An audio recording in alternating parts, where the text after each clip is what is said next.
사도신경으로 우리의 신앙을 고백하겠습니다. 전능하사 천지를 만드신 하나님 아버지를 내가 믿사오며 그 외아들 우리 주 예수 그리스도를 믿사오니 이는 성령으로 잉태하사 동정녀 마리아에게 나시고 본디오 빌라도에게 고난을 받으사 십자가에 못 박혀 죽으시고 장사한 지 사흘 만에 죽은 자 가운데서 다시 살아나시며 하늘에 오르사 전능하신 하나님 우편에 앉아 계시다가 저리로서 산자와 죽은 자를 심판하러 오시리라. 성령을 믿사오며 거룩한 공예와 성도가 서로 교통하는 것과 죄를 사하여 주시는 것과 몸이 다시 사는 것과 영원히 사는 것을 믿사옵나이다. 아멘. 함께 부를 찬송은 552장입니다.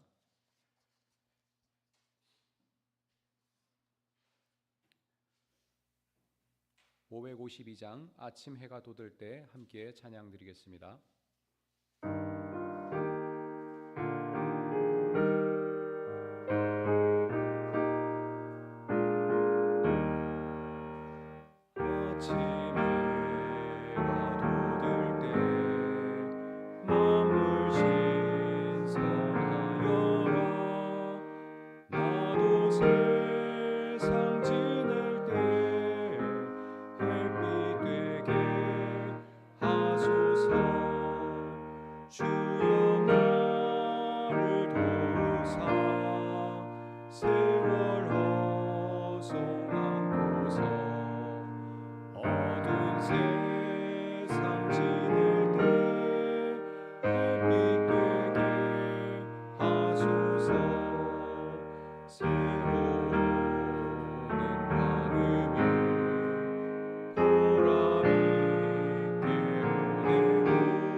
오늘 하나님께서 저에게 주신 말씀은 아모스서 7장 7절부터 9절까지입니다.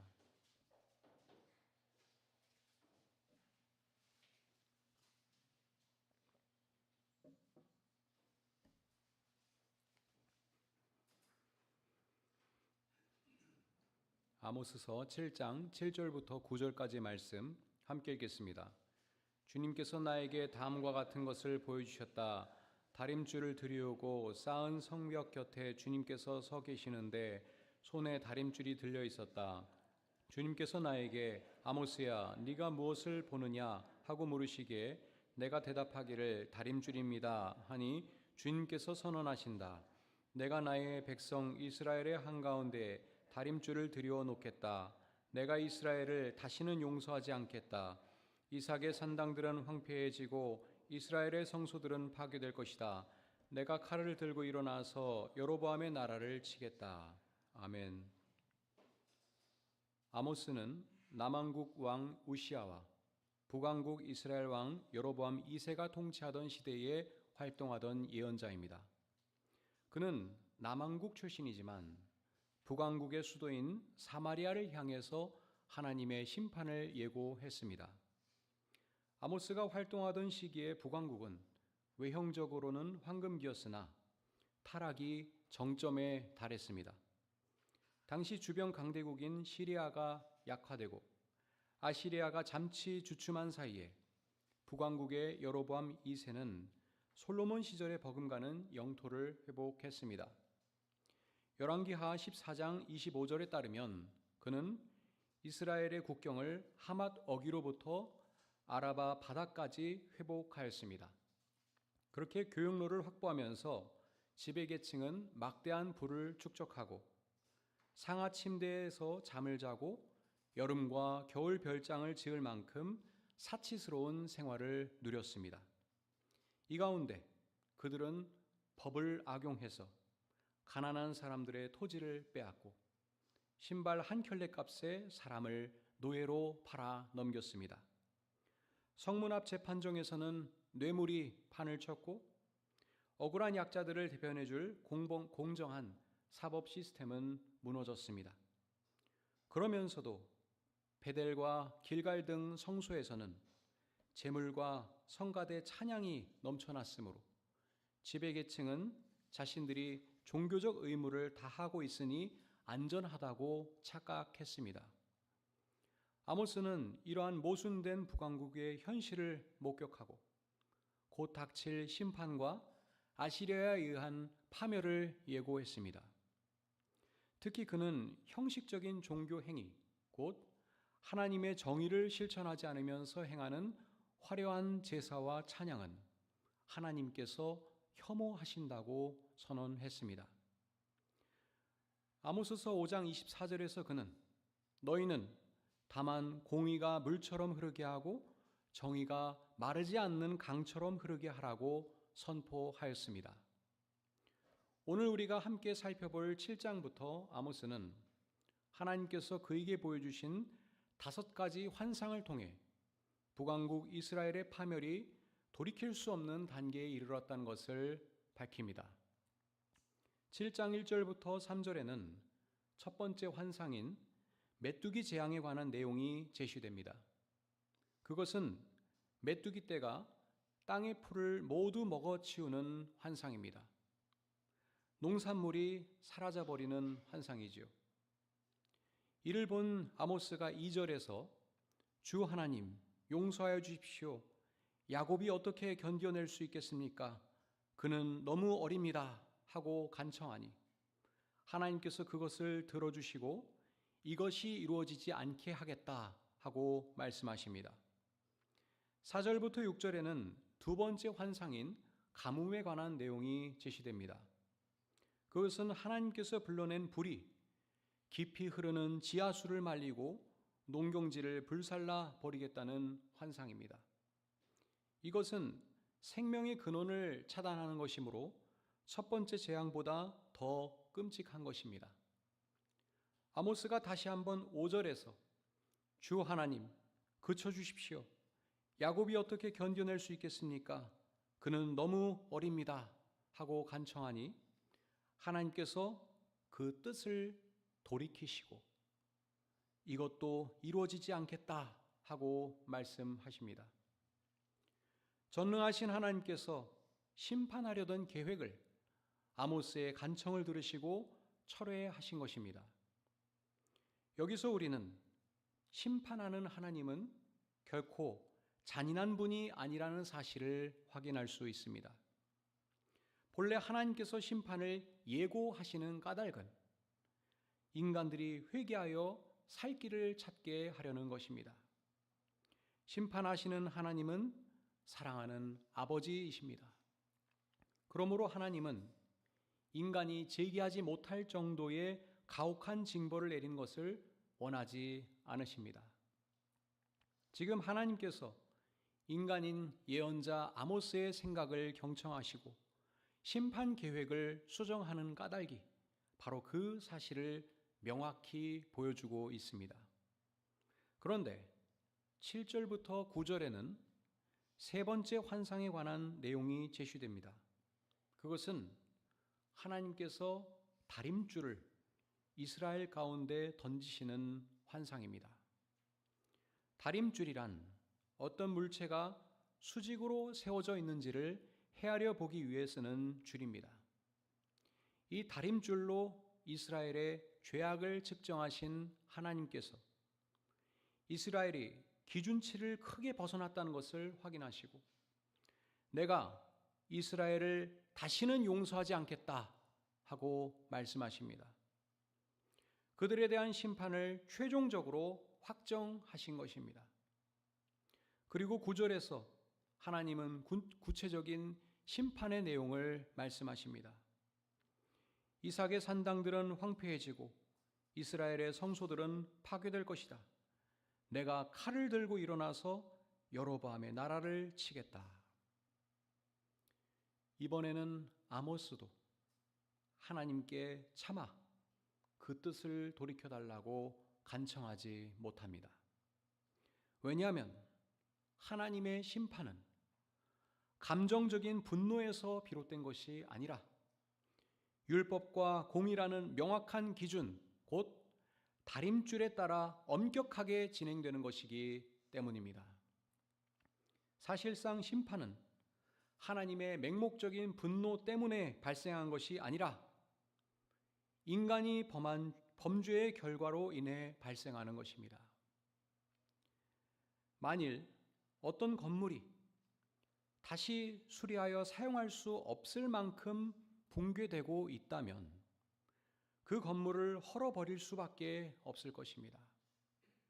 마찬가지로 지금 이스라엘이 저지르는 범죄의 결과들이 돌이킬 수 없을 지경에 이르렀다면 하나님도 그 이스라엘 공동체가 붕괴되는 것을 미룰 수 없을 것입니다. 이제 이스라엘의 멸망을 피하기 위해 방향 전환을 시도하기에는 시간이 촉박하였던 것입니다.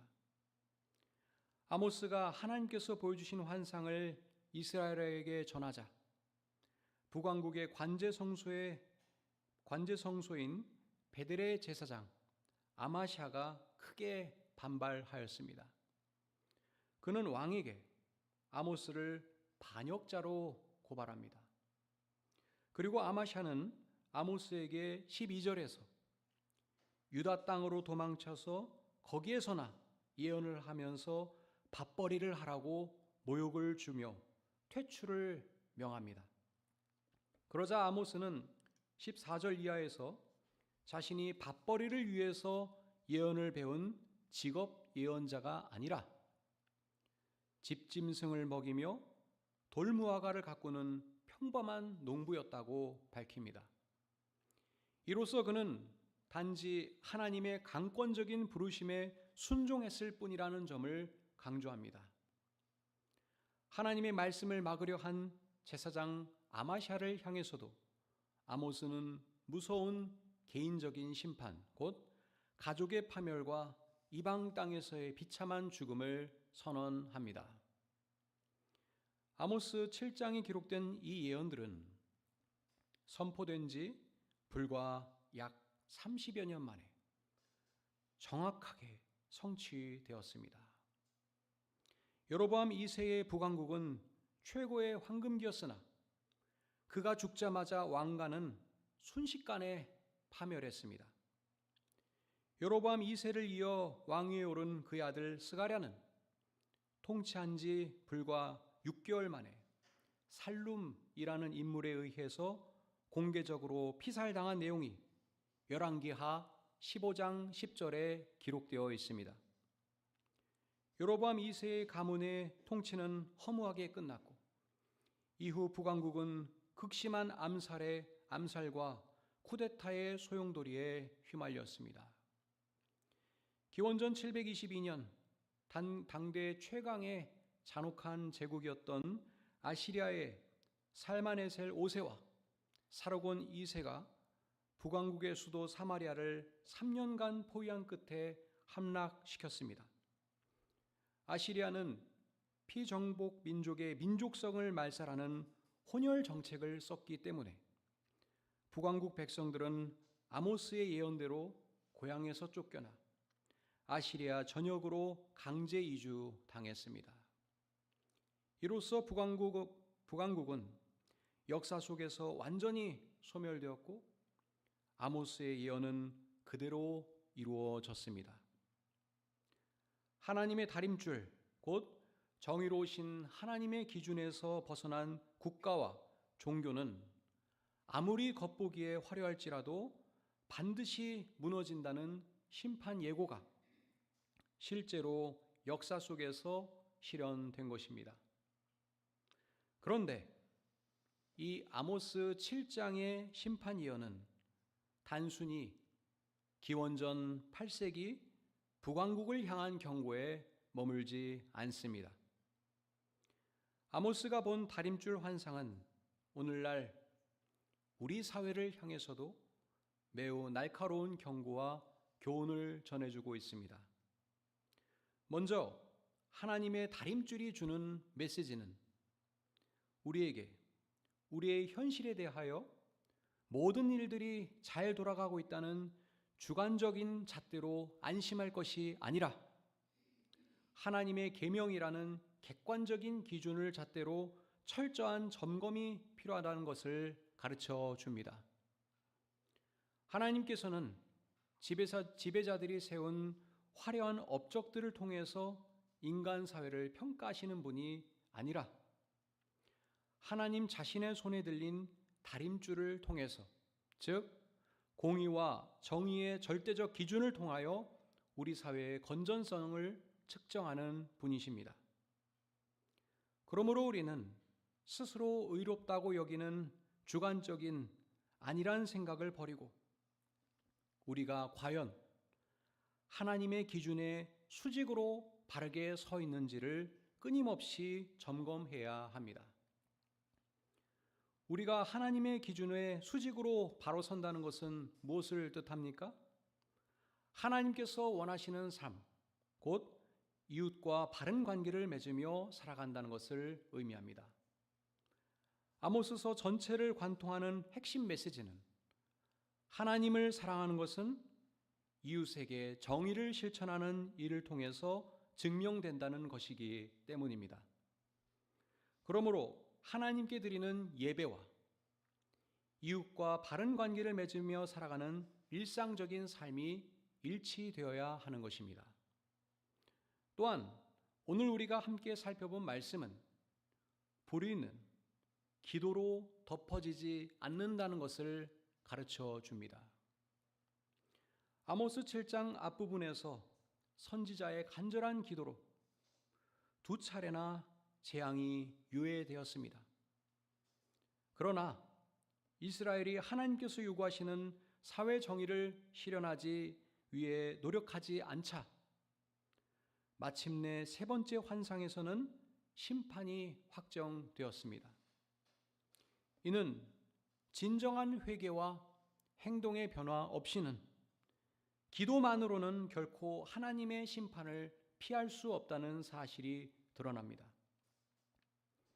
또한 아모스 7장은 진실을 외면하는 기득권 카르텔에 대한 경고의 메시지를 전하고 있습니다. 제사장 아마샤는 하나님의 말씀을 경청하고 회개하려 하기는커녕 왕의 권력과 자신의 종교적 권위와 안위를 지키기 위해 참된 예언자 아모스를 박해했습니다. 그러나 그를 포함한 이스라엘의 권력자들의 말로는 어떠했습니까?